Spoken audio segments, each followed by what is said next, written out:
Queremos saudar a você com a graça e a paz do nosso Senhor Jesus Cristo. Meu nome é João Luiz Marcon, sou professor e diretor do Seminário Adventista Latino-Americano de Teologia, com sede aqui na Faculdade Adventista do Paraná.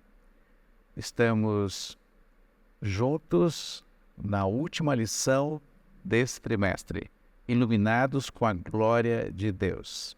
O estudo desse trimestre envolveu as 3 mensagens do Apocalipse.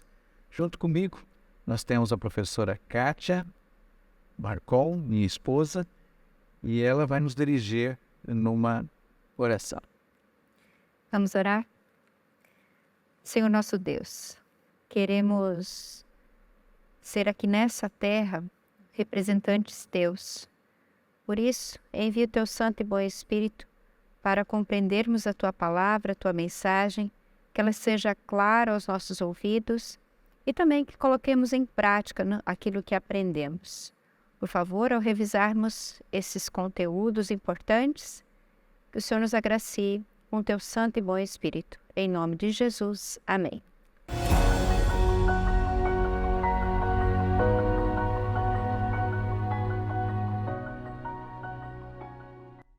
Muito bem, professora Kátia, depois de estudarmos 12 lições, estamos na última lição desse trimestre.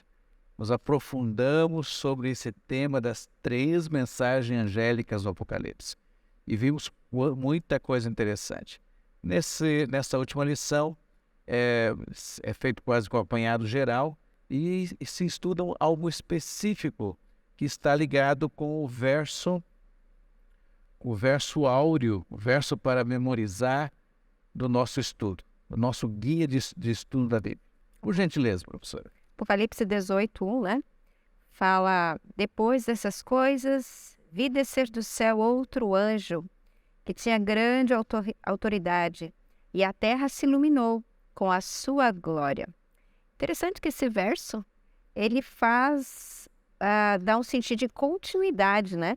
Depois destas coisas. Então, está acontecendo alguma coisa, ele diz que depois dessas coisas. E também dá aqui uma visão de que há um outro anjo, né? Então, ele já tinha visto um anjo.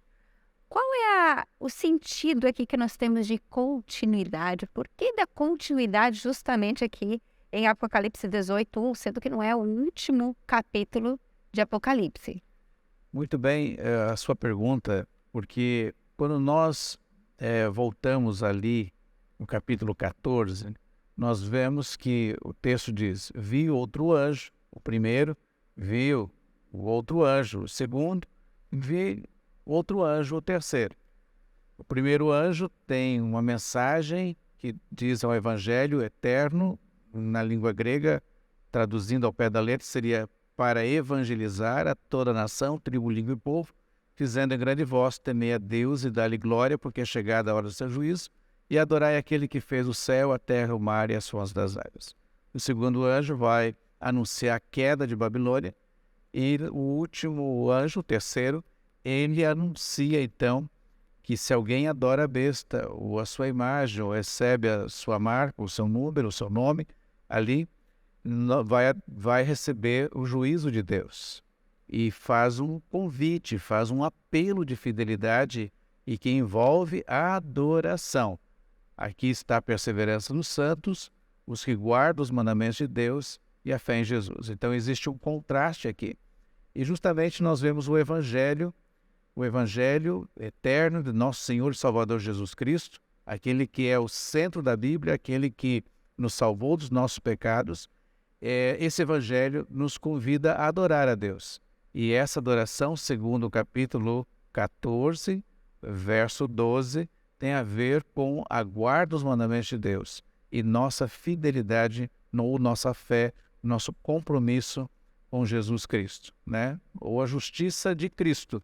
Nós vamos falar um pouquinho nesse dia sobre justamente a justiça de Cristo. A fé de Jesus, ou algumas traduções trazem a fé em Jesus, justamente porque ela expressa que os mandamentos estão ligados com a justiça de Cristo. Veja, depois desses 3 anjos, vem esse 4º anjo. E você mencionou que ele desceu do céu, tinha grande autoridade e a terra se iluminou com a sua glória.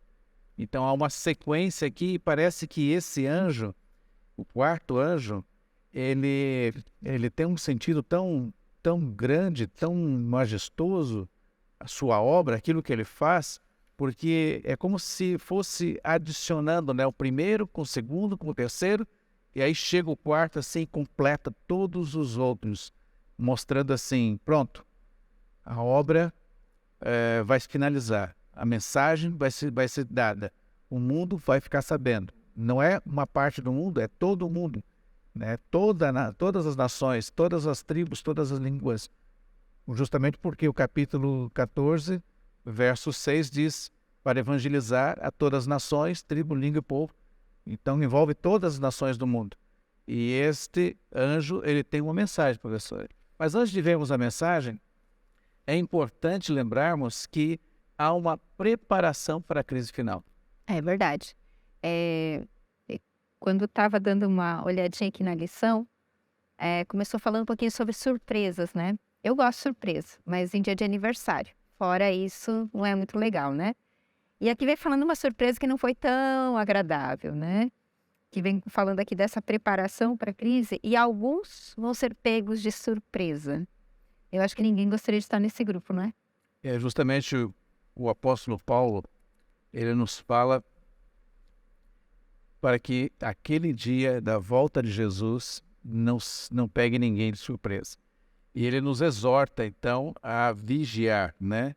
E sermos sóbrios. E eu fiquei impressionado com essa questão de refletir um pouquinho nessas duas palavras. Vigiar é estar alerta, e Jesus ele usa essa palavra de vigiar com um contexto de oração, uma oração sincera, uma oração constante, ou seja, a pessoa está em comunhão com Deus, está atenta ao que está acontecendo, está sabendo que as coisas estão indo para o fim de tudo e tem a certeza que o Senhor Jesus vai voltar. E a sobriedade, professora Kátia, ela está ligada com levar a sério a época em que vivemos. Mas eu gostaria de dizer que sobriedade, nós pensamos aqui entre aqueles que são ébrios e aqueles que são sóbrios. O ébrio é aquele que tem a mente confusa, a mente totalmente confusa por causa da bebida. Vamos pegar como exemplo isso, né? Enquanto que o sóbrio tem as coisas bem claras, ele sabe o que ele quer, ele entende, ele compreende as coisas, ele consegue fazer uma leitura da realidade. O que o texto de Paulo está dizendo é que nós devemos saber muito bem, a nossa razão deve saber muito bem o contexto que nós estamos vivendo e estarmos prontos não para sermos pegos de Surpresa. Uma coisa interessante é que ele coloca aqui que se no tempo dele as pessoas deviam estar preparadas, né? Quanto mais nos dias de hoje. Mas se voltarmos também no tempo deles, eles esperavam que Jesus viesse, então eles já estavam se preparando para esse momento, né? Mas nós que já passamos aí 2000 e alguns anos, né? Nós já estamos mais perto, a gente vê pelos sinais que a gente está pertinho do fim. Então nós muito mais devemos ser sóbrios para estar e vigiando, né? Para essa volta de Jesus, né? Então veja só no que consiste essa constante atenção ao que está acontecendo, se vigiar. A lição ela vai falar da necessidade de conhecer a verdade. Então a mensagem dos três anjos tem esse propósito. Ela pode ser dolorosa, como você saber que está doente, mas ela não te deixa só em saber que você está doente. Ela também traz o remédio, o Evangelho eterno. Aqui está a perseverança dos santos, os que guardam os mandamentos de Deus e têm a fé de Jesus. Observamos aqui que nos leva à verdade. Essa verdade é a palavra de Deus, é a Bíblia. Ou seja, é nela que nós encontramos a salvação em Jesus Cristo. Ele é o centro da Bíblia. É nela que nós encontramos a justificação pela fé, a salvação em Jesus Cristo. Aquilo que Jesus Cristo fez por nós. É nela que nós encontramos sobre a santificação em Jesus Cristo. Aquilo que Cristo está fazendo em nós, transformando a nossa vida. É nela que nós encontramos as doutrinas. E todas as doutrinas falam quem é Deus, de quem nós somos, o que Deus quer fazer, o que Deus faz por nós, o que Deus quer fazer em nós e como Deus quer nos usar como instrumentos seus para buscar outros. E isso é um ato de amor. É a transformação da graça, é a graça operando em nós. Então, a verdade, no Evangelho de João, capítulo 17, verso 17, diz: santifica-os na verdade, a tua palavra é a verdade. Então, quando nós pensamos em relação aos últimos acontecimentos, cada pessoa desse planeta vai se deparar, é confrontada com a verdade. E essa verdade é a Bíblia. Ali está a palavra de Deus. Nela nós encontramos a verdade, Jesus Cristo. Eu sou o caminho, a verdade e a vida. Nela nós encontramos os 10 mandamentos, que segundo o Salmo 119 diz que os 10 mandamentos são a verdade. Nela nós encontramos, na Bíblia, nós encontramos que o Espírito Santo é o Espírito da verdade. Nós encontramos que o Pai é o Deus da verdade. Então nós encontramos a verdade. É na Bíblia, porque a Bíblia é a verdade. Certo, professora Kátia?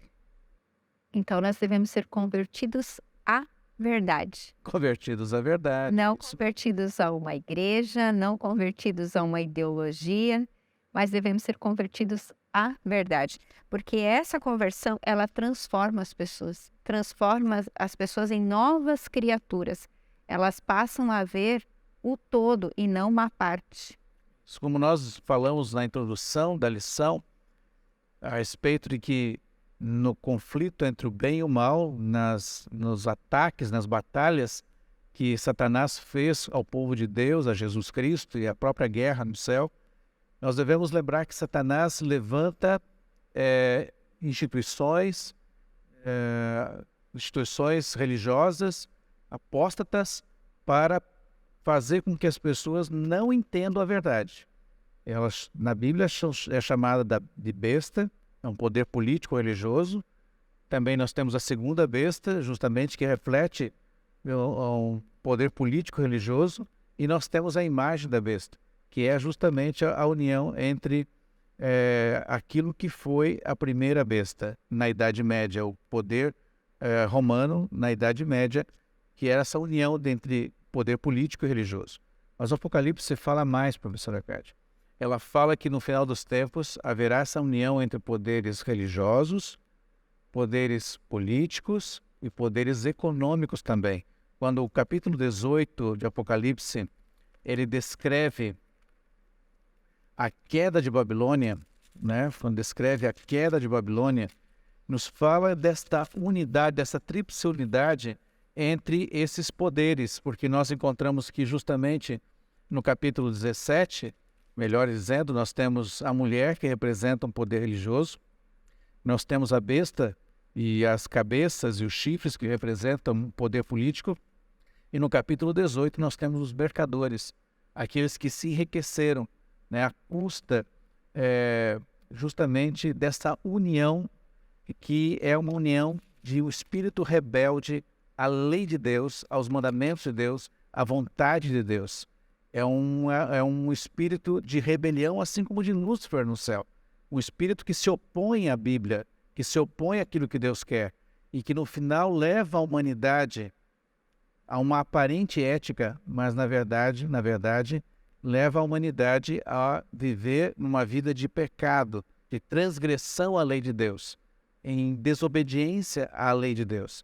E cada um desses poderes apela às concupiscências do ser humano, aos desejos do ser humano, ao egoísmo do ser humano, a tirar o Deus do centro da vida e colocar a criatura ou criaturas no lugar do Criador. A seguir mandamentos e tradições humanas no lugar da verdade da palavra de Deus. A Bíblia é como uma chave, né? Quando você tem a sua casa, você pode estar muito bem, você tem uma casa muito boa, mas se você não tiver a chave para entrar lá dentro, se estiver chovendo, você fica de fora se molhando. Então, a Bíblia é a chave para você entrar no reino, né? Quando Jesus voltar. Então, ali nós temos todas as ferramentas que a gente precisa para saber aonde está o erro, aonde está a verdade, e é ela que conduz a verdade. Quer dizer, ela é a verdade, né? Justamente porque quando nós temos bem claro em nossa mente que a Bíblia é essa chave, né, nós passamos a ver o mundo sobre uma outra perspectiva. A nossa existência sobre outra perspectiva. Não sobre os olhares de que tudo é nesta terra, de que tudo é aqui que nós temos que viver, experimentar, fazer, usufruir. Não. Algo maior, algo superior. E Deus já nos abençoa aqui nessa terra e vai nos abençoar e nos dar realmente as grandes alegrias quando Jesus Cristo voltar. Mas aí está um ponto importante, que na parte de terça-feira, professora, nós precisamos nos aprofundar um pouquinho mais no que envolve essa mensagem do quarto anjo, né? O que ele tem a ver, por que ele está ligado ali à questão dos textos, como foi dito aqui, depois destas coisas, vi descer do céu outro anjo, que tinha grande autoridade e a terra se iluminou com a sua glória.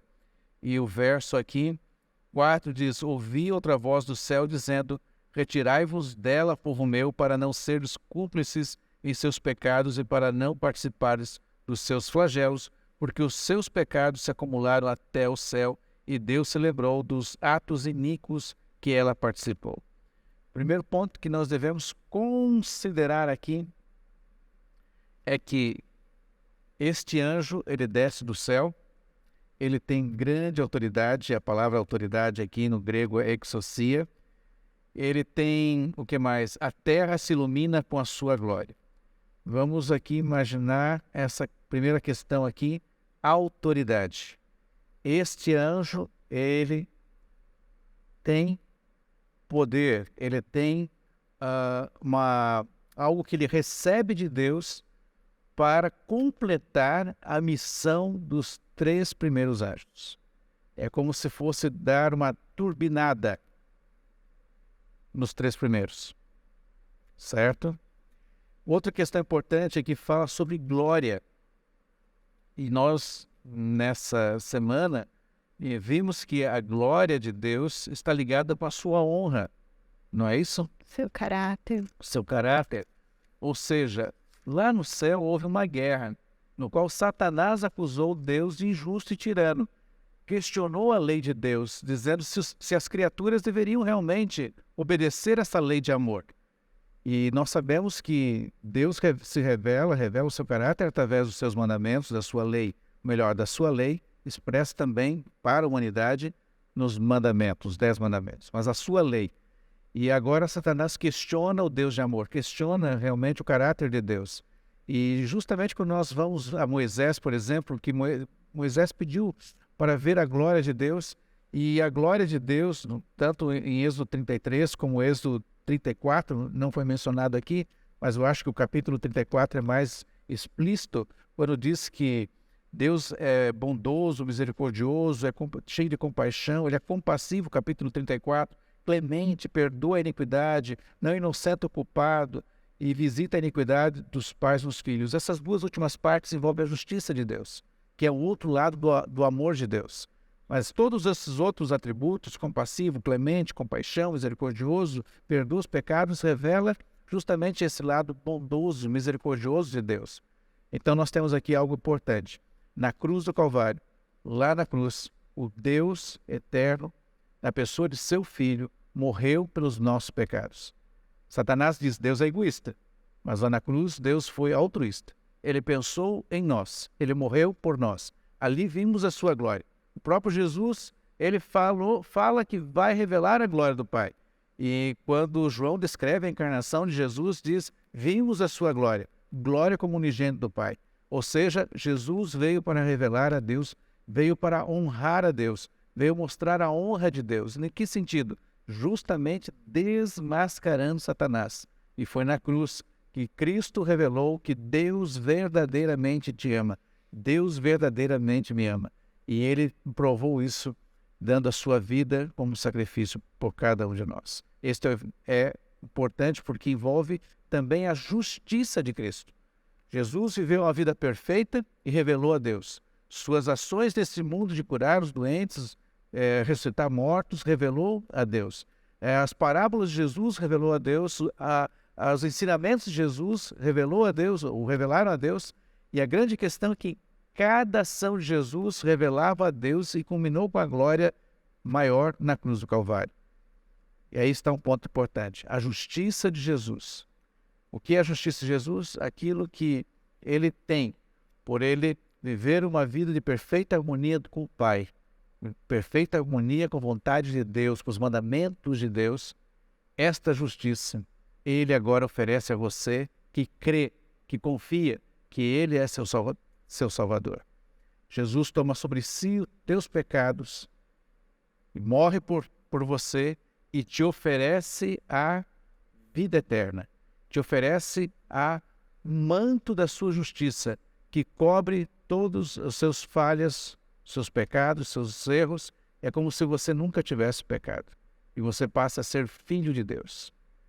Por esse motivo, Ellen White fala no capítulo 14, o Evangelho Eterno envolve a salvação em Cristo, a justiça de Cristo.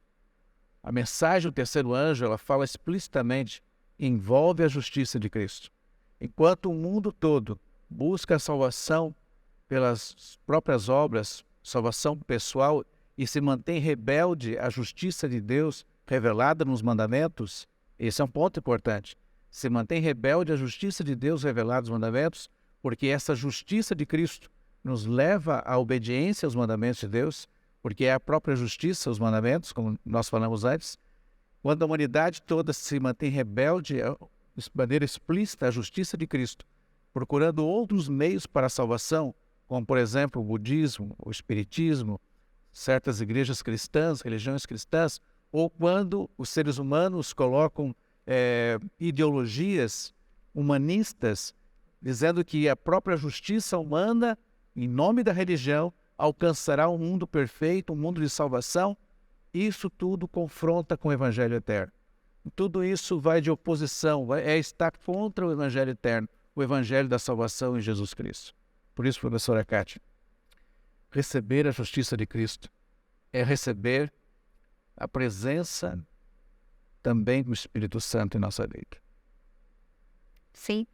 Essa mensagem desse anjo traz uma mensagem de misericórdia, né? Para nós. Ele apela para que a misericórdia de Deus para conosco, né? Nós nos convertermos, voltarmos a Ele. Esse é um ponto bem importante dentro do contexto. E justamente nessa questão de nós nos voltarmos a Ele, porque o texto diz, temei a Deus e dai-lhe glória. Esta dar glória envolve honrar a Deus, mostrando que a graça de Deus, a justiça de Deus transforma a minha vida. Eu passo a ser uma testemunha agora. Esta relação que é vertical com Deus, a minha salvação em Cristo, agora também passa a ser horizontal em minha relação com o próximo. Minha vida passa a ser uma vida descentralizada de mim mesmo, para ser centralizada em Cristo e procurar amar as pessoas. E aí está um ponto que o Apocalipse ele chama a atenção, professora Kátia, de que as pessoas precisam sair da confusão, dessa confusão de doutrinas falsas, porque nós falamos ali antes de Paulo, né, que os ébrios têm a mente confusa, mas aqueles que são sóbrios têm a mente clara, e a verdade que torna a mente clara. A verdade da Bíblia, a verdade que é a própria Bíblia, torna a mente clara para entender esses pontos que estamos apresentando. A saída das pessoas do engano é um ponto que Apocalipse está dizendo. Apocalipse está dizendo para todos nós, sai do meio dessa confusão toda de Babilônia. Assim como Abraão saiu de Ur dos Caldeus, ali na região da Mesopotâmia, onde justamente começou o Império Babilônico. Depois nós temos o Israel saindo do Egito, daquela confusão de idolatria, de enganos, de mentiras. Depois nós temos novamente Ló, também uma experiência que saiu ali de Sodoma e Gomorra, né? Nós temos o próprio povo de Israel saindo de Babilônia, e esse texto que você leu, que fala de saída, está em Isaías, sai dela, povo meu, sai dessa confusão, Porque Deus está dizendo, esta confusão será destruída. Esta confusão de religiões, ensinos falsos, de negação da salvação que Deus oferece, da negação aos mandamentos de Deus, da negação também da fidelidade que nós temos que ter, tudo isso é falso. E isso tudo vai cair. Tudo isso vai deixar de existir. O Apocalipse traz vários símbolos, né? Vários significados. Mas tem um que se destaca pelas várias vezes que é usado. E que é a palavra cordeiro, né? Cordeiro, e é um cordeiro específico. Que cordeiro é esse? Então, quando nós observamos aqui no estudo da lição, o autor procurou enfatizar que o cordeiro é o centro da mensagem do Apocalipse. O Apocalipse é a revelação de Jesus Cristo. Revela as coisas futuras que Deus quer que seus filhos saibam, mas revela também, em especial, a própria pessoa de Jesus. Ele é o centro da Bíblia, é o centro da salvação. O Apocalipse, quando menciona que Jesus é o Cordeiro, professora Kátia, quer dizer que Jesus é o nosso Salvador, capítulo 5 de Apocalipse, certo? Jesus é aquele que nos guia, nos protege, é aquele que nos leva para saciar nossa sede, capítulo 7 de Apocalipse. Jesus é aquele que, no capítulo 15, ele vence e dá vitória ao seu povo, aos poderes políticos, religiosos, econômicos deste mundo, que querem enganar as pessoas, que querem levar as pessoas para longe do Criador, por mais que usem o nome de Deus, e usem o nome de Deus em vão. Jesus é o Cordeiro, que é a lâmpada que faz brilhar não só a nova cidade, mas faz brilhar a nossa vida. Jesus é o Rei, está sentado no trono junto com o Pai, e Ele quer ser o Rei da sua vida, quer ser o Rei que governa o nosso coração. Em cada coração há uma cruz e há um trono. Ou Jesus Cristo estará na cruz e o nosso egoísmo estará no trono, ou Jesus Cristo estará no trono e o nosso eu estará crucificado. O Apocalipse, quando nos convida a sair da Babilônia, nos convida a sair do pecado, nos convida a sair do engano, a sair das falsas religiões, nos apela justamente para vivermos uma vida na graça, e esta graça transforma nosso viver, transforma nossos pensamentos, transforma nossas palavras. Vale alguma coisa eu conhecer só o que está na Bíblia? Em Apocalipse, por exemplo, vale a pena só eu conhecer? Qual é a segunda parte? Essa é uma pergunta muito importante, porque, como fizemos a primeira lição, nós lembramos que ali diz, aqui está o testemunho, né? A palavra do testemunho. E várias vezes a Bíblia vai enfatizar esse testemunho. A palavra de Deus ela precisa ser incorporada em nossa vida, assim como o Espírito Santo precisa estar ali presente em nossa vida. Por esse motivo, esse iluminar que enche todo mundo nada mais é do que, segundo Abacuque, o conhecimento de Deus que enche toda a terra. E este conhecimento envolve a chuva serôdia, o derramamento especial do Espírito Santo para dar força à pregação dos 3 anjos e o Evangelho eterno, com ênfase no Apocalipse, nas 3 mensagens angélicas, esse Evangelho eterno chegar a todas as nações. Eu e você, professora Kátia, como você fez a pergunta, precisamos estar cheios da palavra, vivermos essa palavra, testemunharmos essa palavra pela ação do Espírito Santo. Ellen White chega a dizer no Grande Conflito que homens, servos de Deus, com o rosto iluminado, irradiando uma santa consagração, se apresentarão de um lugar a outro para proclamar a mensagem do céu. Milhares de vozes em toda a extensão da terra será dada do céu. Por milhares de vozes em toda a extensão da terra será dada a advertência. Haverá milagres, os doentes serão curados e sinais e maravilhas acompanharão aqueles que creem. Será o último Pentecostes. O primeiro foi quando? Dos apóstolos. E que maravilha! Hoje, o Senhor nos convida a vivermos o segundo e último Pentecostes. a chuva serôdia, a chuva da colheita. O Espírito nos convida a vivermos uma vida de vitórias, uma vida centralizada em Jesus Cristo, o Cordeiro de Deus, o Rei, o Pastor, aquele que nos guia. E o nosso convite a você, prezado ouvinte, é que justamente você faça da Bíblia a verdade, o meio pela qual os teus olhos possam te manter sóbrios, o teu discernimento, a tua mente, nesse período tão difícil da história da humanidade, onde há tanta confusão, tantas pessoas clamando, apelando para as mais diversas formas da religiosidade. Mas hoje o Senhor nos convida dizendo: sai dela, povo meu, conheça a verdade, conheça a igreja verdadeira, a igreja que guarda os mandamentos de Deus e tem a fé em Jesus. O Senhor está te convidando. E eu quero te convidar agora também, junto comigo, a orar. Querido Deus, nosso Pai, nós queremos pedir a ação do Teu Espírito sobre a vida daqueles que estão ouvindo nesse dia. Nós queremos clamar, ó Pai, para que Teu Espírito influencie a mente de cada um dos que aqui tem estudado a lição, pois esses temas, Senhor, são importantíssimos para a nossa experiência contigo, nossa experiência que envolve nossa salvação em Jesus Cristo. Ajuda-nos, ó Deus, a termos os olhos bem claros, nossa mente bem clara, para entender o tempo e a circunstância em que vivemos, e no meio de toda essa confusão, de toda essa Babilônia, ouvirmos a voz do Espírito Santo a nos convidar a permanecer firmes para aqueles que já saíram de Babilônia e aqueles que estão ouvindo, que ainda permanecem no engano, nas religiões que professam a verdade, mas negam pela sua desobediência à verdade. Eles também, ó Pai, ouçam agora a voz do Espírito Santo, falando: sai dela, povo meu, para não serdes cúmplices dos seus pecados. Que o Teu Espírito venha trazer paz e segurança a todos nós, que Teu Espírito nos dê poder para anunciarmos essa mensagem a todos os cantos deste mundo, pois sabemos que o Senhor logo vem, e essa é a nossa oração, no nome de Jesus. Amém. Amém.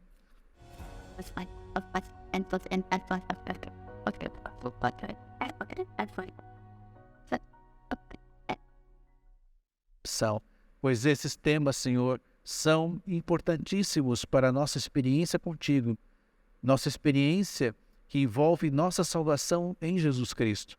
Ajuda-nos, ó Deus, a termos os olhos bem claros, nossa mente bem clara, para entender o tempo e a circunstância em que vivemos, e no meio de toda essa confusão, de toda essa Babilônia, ouvirmos a voz do Espírito Santo a nos convidar a permanecer firmes para aqueles que já saíram de Babilônia e aqueles que estão ouvindo, que ainda permanecem no engano, nas religiões que professam a verdade, mas negam pela sua desobediência à verdade. Eles também, ó Pai, ouçam agora a voz do Espírito Santo, falando: sai dela, povo meu, para não serdes cúmplices dos seus pecados.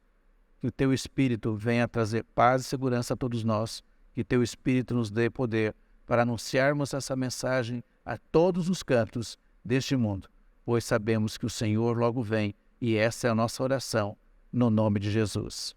Amém. Amém.